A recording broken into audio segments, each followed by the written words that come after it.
So, I love this. Ralph Waldo Emerson said, "Great men are they who see that spiritual thought is stronger than any material force, that thoughts rule the world." That was said over 100 years ago.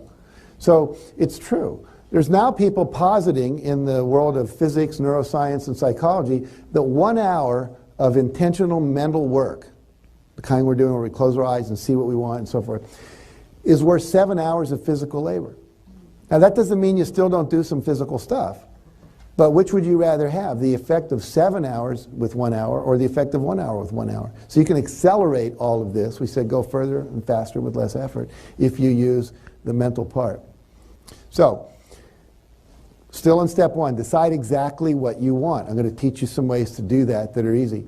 First of all, focus on what you want, not what you don't want. Had a client, she said, "Teach me to use law of attraction to attract my perfect boyfriend." I said, "Great, describe your perfect boyfriend."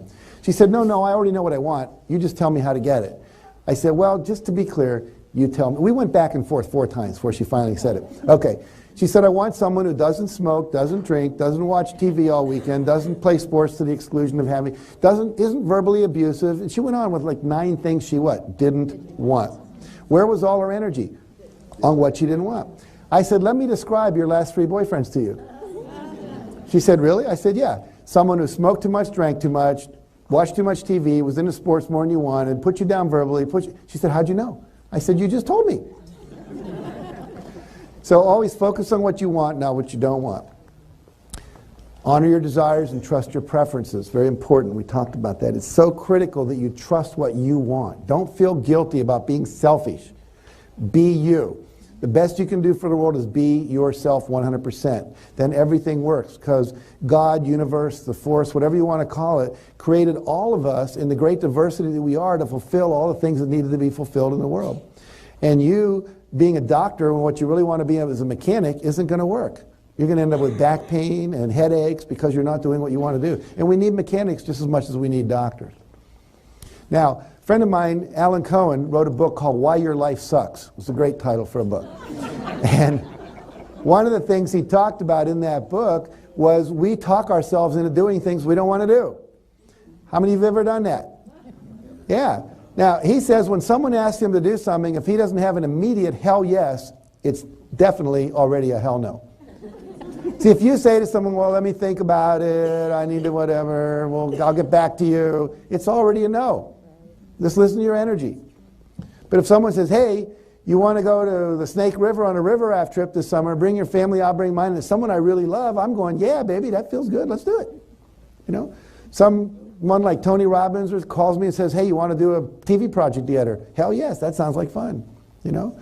So really, really, really, if you don't get an initial like, "Yeah," really ask yourself, is this something I want to do? Life can be a trip if you just do the things that are really, really exciting, really fun, that give you juice. Now, 3 quick techniques to clarify what you want. Number 1, it's called create an irritation list. Now, in this first half of this, you're actually going to focus on what you don't want, because what you don't want gives you a clue about what you do want. But you got to move it to that level. So what I want you to do on this one is take a day or less, go through your house, your apartment, your business, whatever it is, and write down everything that isn't exactly the way you want it. Anything that irritates you. That picture never stays straight, that door never closes, the garage door, there's a gap, all the leaves come in, you know. And then after you get your list, go back and say, okay, what is the opposite of that? What do I want? Well, I want a little plastic strip under the garage door so the leaves don't come in. I want the picture to hang straight. I want my son to clean up his room at least once a month, you know, so it's not a health hazard. You know, whatever it is. Now, once you've got that list, then what you do is you schedule a day or a weekend and you tackle with yourself or as many friends as you can, you know, bribe into this. Do it for me, I'll do it for you, kind of thing. And you tackle as many as you can get done. Someone goes out to Costco and buys some, you know, 3-in-1 oil, and you fix the squeak in the door. Someone else calls up the one-day blind people and says, or 3-day blinds, says, you know, the thing in the kitchen, can you come over and measure it? You just get as much done as you can. That does a couple of things. It builds your self-esteem. It takes you out of resignation. Because most of the things that you're not handling that are like that are things that you're resigned about. There's always going to be a crack in that wall. The garage door is never going to come down easily. There'll never be a stapler at the Xerox machine, you know. But if you think about it, you can buy a little chain, you can glue it down, you can always make sure there's a stapler there, you can assign someone on the task to do that. You can buy Velcro and put them at the bottom of your picture so they can't possibly move on the wall.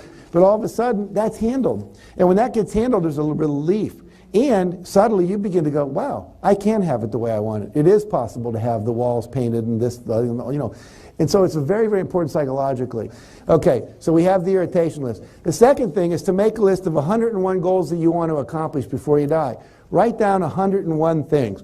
It may take you a few days to do all that, but I promise you it will release a lot of energy. All of a sudden you go, ah, I did always want to go to Paris. And you write it down and go, wow, maybe I really will. That's kind of neat because I've written it down now because it's really possible. And write down 101 things. You can buy a book called 1,001 Places You Should See Before You Die. It's a best-selling book out there. Some of you are nodding, you know about it. I went through that book and picked 50 places that I definitely want to go to. The Terracotta Soldiers in Xi'an, the Great Wall of China, which I haven't been to, the Leaning Tower of Pisa I haven't got to Venice yet, etc. And said, I'm going to definitely do these. And if I have 30, 40 years left, if I do 1 or 2 a year, it's handled, right? All right. So here's a cool story. Here's a guy named Lou Holtz. Lou was the legendary coach of the Notre Dame team. And I interviewed him for a book I was writing called You've Got to Read This Book, where we interviewed 55 people and said, was there one book that changed your life? And Lou said, yes, there was. And the book was, for him, it was called The Magic of Thinking Big by David Schwartz. And this book came to him. He was in his, I believe, his first college coaching job. And he was sitting at the table and he said to his wife, look, honey, a guy with the same name as our head coach just got fired. Oh my God, that is our head coach. I'm the assistant coach. I bet I don't have a job. And he didn't. So now he sends his wife back to work because he has no income. It's the middle of the football season. He's probably not going to find a job there. And he says to his wife, you're a radiologist. Go back to the hospital. She did. She's making some money. One day she's coming home from the grocery store and she sees this book, The Magic of Thinking Big, at the little turnstile at the end there. She says, I'm going to buy this for my husband. She gives it to Lou. She says, read this book. It might help. In the book it said, make a list of at least 100 goals you want to achieve before you die. So Lou spent the whole afternoon, came up with 107 goals. Things like land on an aircraft carrier, win a national football championship, eat dinner at the White House, appear on the Johnny Carson show, meet the Pope, do a raft trip down the Snake River, go underwater in a submarine, skydive. He just had all these things. He was excited, got juiced up about it. His wife comes home, says, Lou, how'd it go? Oh, I made this great list. Look, honey, she reads the list. She says, Lou, you need to add one thing to your list. He says, what's that? Get a job. So now he had 108 things on his list. Now, I just spoke with Lou a couple of weeks ago. We were on the same program down in Florida for a company, and he was talking about this. He said he's achieved 102 of his 108 goals. He's won the national football championships. He's met the Pope. He's been to the Vatican. He ate dinner at the White House. He was on a Johnny Carson show. He did a balloon trip, a submarine, the whole thing. Now, why is that important? It gives you direction. It gives you momentum. It really sends out to the universe this message, hey, he really wants these things. There's actually some psychology I won't go into too deeply, but when you write it down, it makes it more real. There's actually a book called Write It Down. And what happens when you write it down, your unconscious takes it more seriously. It's like people will go, well, if it was so important, why haven't I seen it in a book? So write it down, make your own book, right? Mark Victor Hansen wrote a book called Your Future Diary. Think about that. You write down all the things you want to do, not all the things you did. And then you start to move it forward. So 102 of his 108 goals. I did this when I was 47, and I wrote down 134 goals, and I've achieved almost 70 of those goals now. I'm 63, so what's it been, 16 years, something like that. So it's very important to do this. Here's a cartoon. It says, if we pull this off, we'll eat like kings.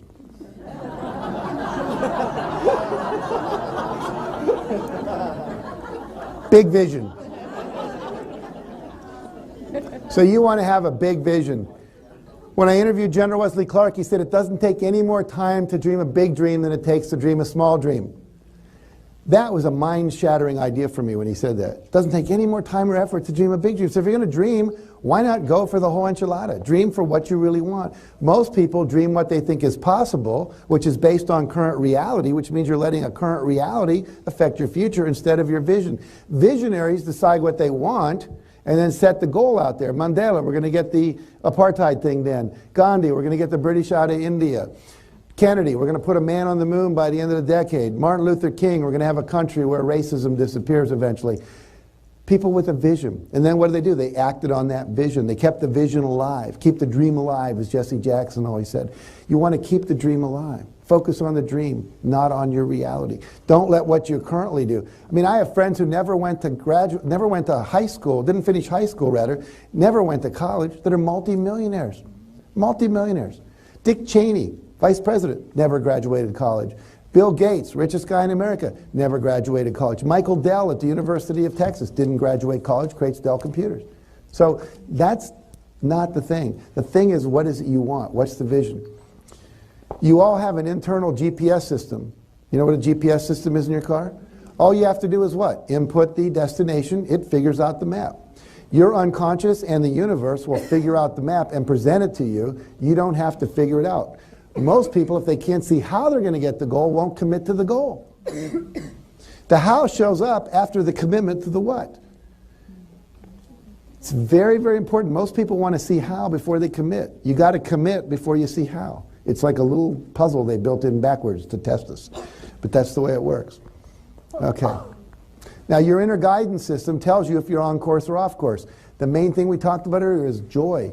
Does this feel joyful? When I think about this path, do I get a sense of expansion? Does it make me feel, wow, yeah, hell yes? Or do I get a sense of contraction? So you can think about two possible paths for your life. One path will feel opening, the other one will feel shut down. Trust that. If you're doing, I wrote about a woman in my book who was at Ohio State University, and she wanted to be a veterinarian, she thought, because she loved animals. But all she was taking was all these biochem courses and stuff. She was miserable. And so finally she said, I'm miserable. This isn't working for me. When was I happiest in life? And what she got in touch with, she was happiest when she was doing leadership stuff. She was a leader in high school. She was a volunteer that would chaperone the leaders when they bring them to the state conference. And she said, that's when I was really happy. So she went back to the Ohio State University people and said, can I create a major that doesn't exist in leadership? Take some communication courses, some political science courses, some psychology classes, etc., and then create this new major. And they said yes. And out of that, there's actually now a Department of Leadership there. At 26 years old, she was teaching at the Pentagon, had a full-time job teaching leadership to generals and colonels and admirals and all these people at the Pentagon, because they had never studied leadership in the last 20 years after they'd gotten out of West Point and Annapolis, and a whole lot of new stuff was known, and she was able to be a teacher to them. Now she started a leadership foundation where she trains kids how to be leaders. She was elected, or selected, voted, Miss Virginia. And as a result, her campaign became leadership in the state of Virginia. She came in number 2, runner-up, if you will, in the Miss America contest. So either joy or expansion or lack of joy or contraction, aliveness versus boredom versus So start paying attention to your body. That's where you're going to feel this guidance, okay? All right. The third technique is called the vision exercise. And I'm just going to walk you through this very quickly. There are 7 areas of this. And there's the financial. What's your vision for your life financially? Where do you want to be 2, 3, 5 years from now? How much money do you want to make? How much income do you want to have? How much profit in your business? What do you want your retirement package to look like? Do you know the average American retires with a net worth of $25,000 if you subtract their debt from their assets? That's less than most people make in a year. You couldn't save it in a life. That's sad. You don't want to be one of those people. But you got to have a clear vision or it won't manifest. Number 2, business and career. What do you want in that part of your life? Number 3, fun time and recreation. Salsa dancing, hobbies you want to do, travels you want to do, an improv class, whatever it might be. Schedule it, think about it, visualize it. Health and fitness. What's your health and fitness vision for yourself? Are you flexible? Can you touch your hands to the floor? Can you do Pilates? Can you run a mile without dying? I met a woman, she was 83, we were both getting an award. She didn't start running marathons until she was 55 years old. She got out in the backyard, did 1 lap, fell on the ground, thought she was going to have a heart attack. Said, that's terrible. Now, it was a fairly big backyard, but still, not 1 lap. She said to her husband, I'm going to walk or crawl around that yard 1 more time every day. Pretty soon she's up to 10, 11, 12, 13, 14, 15. 6 months later, she ran her first marathon. She was 83 when I met her. She just finished a 75-mile race. Wow. It's the entire circumference of Lake Tahoe in California. takes all day and all night to run that race. But she did it. Now, what's your dream of what you're able to do? Are you going to be walking around in a walker? Or are you going to be someone with bone density and flexibility and energy because you're taking care of yourself? What's the vision? If you'll create the vision, the how will show up. The people will walk into your life with the right supplements and minerals, and people will say you need to go to the seminar, and here's this place you can go fasting, and all the things will show up, but you got to have the clear vision. Relationships. What's your vision for relationships? What do you want to be experiencing with your spouse? More intimacy, better sex, you want to have more fun, more time off, not so much work, you want to go dancing once a week? What's it look like? Create that vision for yourself. Personal, which is the area of spiritual growth, emotional growth. Like we commit to taking 4 workshops, my wife and I, every year. We go to Esalen Institute, which is up in Big Sur, about several hours north of us. We take a couples workshop, we might take a painting workshop, a drumming workshop, a Gestalt workshop, a Tai Chi workshop, lots of different things over the years, but we're constantly in a growth mode. How many books do you want to read? How many people do you want to spend time with that could be mentors and can help you grow, etc. And then finally, what contribution do you want to make to life? What contribution? I have a friend whose name is Kenneth Baring. I met him, we were getting an award. I get a lot of awards because of Chicken Soup books. And I meet really cool people, because all the people getting them are people that have done cool stuff. And he was once the owner of the Seattle Seahawks, the co-owner. And he said he'd gone through 4 stages in his life. The first stage, he said, was called stuff. He thought if he had all the right stuff, he'd be happy. And he had the cars and the boats and the planes and all that stuff, still wasn't happy. He said, well, he went to his next life, I think it was called better stuff. Need the better car, better house, better plane. That's why this guy had this plane, he only had this one, that's why he wasn't happy. So he got all the better stuff, he still wasn't happy. He said, maybe I have the wrong stuff, going after the wrong stuff. He said, that's when I bought the Seattle Seahawks. So I figure if you own a football team, that's got to be a cool thing, right? You sit in the box, you know all the players, you travel around, get a lot of respect. Still wasn't happy. And so then he said, this guy friend of his came to him and said, look, I want to take over a bunch of wheelchairs to Bosnia, Herzegovina, Croatia, those places, and give them to kids who've lost their legs with landmines and so forth. Would you come with me? He said, sure. So they loaded up the plane. I think he had about 140 wheelchairs, put them in the plane, they take him over, and he's picking his 3rd kid up, and he's putting him in a wheelchair. And his 11-year-old boy, and puts him down, he turns away to get another wheelchair for another kid, and the boy won't let go of his leg. And he said, I turned back around, and through the interpreter, the boy said, thank you, thank you, thank you. And with tears streaming down his face, he said, don't leave yet. I want to memorize your face. He says, because when we meet again in heaven, I want to be able to thank you one more time. He said, that's the first time in my life I felt pure joy from giving. He went home and he started the Wheelchair Foundation. He's given away over, I think it's 40,000 wheelchairs to kids in 3rd world countries all around the world. And now he started the foundation for pure water, because all the kids in Africa are dying from cataracts and cholera and stuff like that. It's totally avoidable if we had clean water. And so as he was giving away the wheelchairs, he realized there's this other need as well. All his time spent giving. Bill Gates now focused more on giving. He's about to retire and full time into the foundation. Bill Clinton has a new book out. I've been reading it on airplanes. It's just called Giving. And we find our greatest joy comes when we're giving. Whether we're giving a little, a lot, time, money, effort, expertise, whatever it is. So make sure to build that into your life, okay? Because a lot of the joy is going to come there. All right.